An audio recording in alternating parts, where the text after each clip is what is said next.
that God wants you to manifest, walk in his purpose, walk in your calling, go forth and achieve what he's called you to do. When the Lord was speaking to the prophet Jeremiah, he said, before I knew you, before I formed you in your womb, in your mother's womb, I knew you. So you was on standby before you came into this season of your life, whether you was born in 1965, 1990 for the young ones, 2000, for the young bucks that may be on this air right now. God placed you in such a time as this because he wanted you to release your gift. And this season, this time, this moment has been called for you to stand up. There's been a lot of ruckus, a lot of hindrance in your family, and you see it.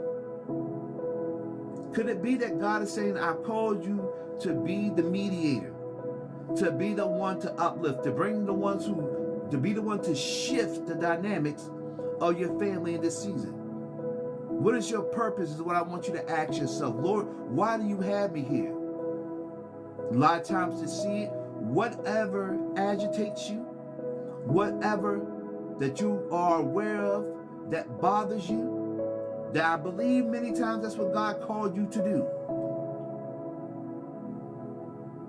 If it hurts you to see that children are out with no food,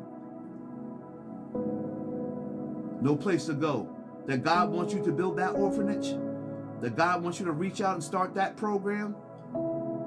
If you're someone like to see children to, or people to walk in their call and their purpose, maybe you're called to preach, to minister.